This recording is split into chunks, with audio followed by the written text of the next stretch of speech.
ओम श्री पितृचरण कमलभ्यो नमः। मित्रों, पितृपक्ष में हमें कौन कौन सी बातें ध्यान में रखनी चाहिए, श्राद्ध करते समय हमें कौन सी बातें ध्यान में रखनी चाहिए। देखिए, सर्वप्रथम श्राद्ध क्यों किया जाता है? मंत्रों के द्वारा पितरों की प्राप्ति को श्राद्ध कहा जाता है। श्राद्ध में जैसे कि हमारे पितृ मृत्यु लोक को प्राप्त हो गए हैं और अभी तक उनको दूसरा शरीर प्राप्त नहीं हुआ है और वह इधर उधर भटक रहे हैं, उनकी तृप्ति के लिए ही श्राद्ध किया जाता है या फिर पिंडदान किया जाता है। ब्राह्मणों को घर बुलाकर भोजन कराना चाहिए श्राद्ध के दिन। इससे हमारे पितृ उनके अंश में प्रवेश करके ही भोजन को स्वीकार करते हैं।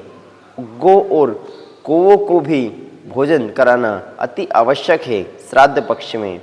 देखिए, आप श्राद्ध पक्ष में अनमोल से अनमोल चीज़ आप भेंट कर दीजिए, लेकिन वह तब तक नहीं लगेगा जब तक कि आप किसी ब्राह्मण को बुलाकर मंत्रोच्चारण से, विधि विधान से पिंडदान और श्राद्ध नहीं कराते हैं।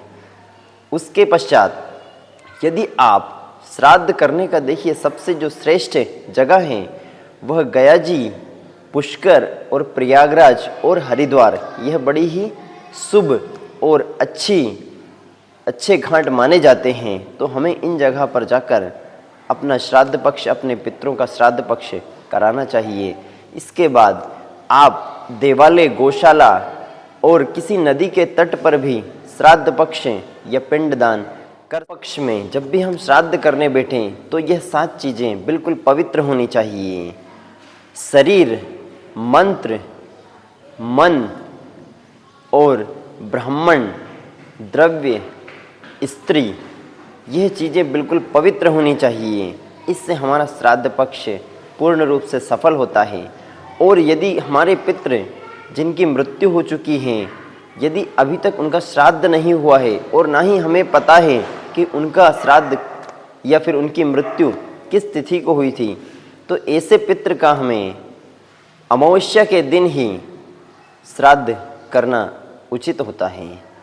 इसके बाद श्राद्ध में विशेषकर ध्यान रहे पवित्रता का। जितनी आप पवित्रता रहेगी उतना आपका अच्छा कार्य रहेगा और उसको हमारे पितृ जरूर ग्रहण करते हैं।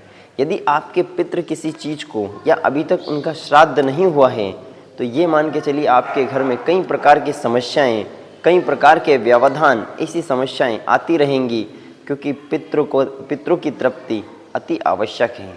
ओम श्री पितृ चरण कमलभ्यो नमः।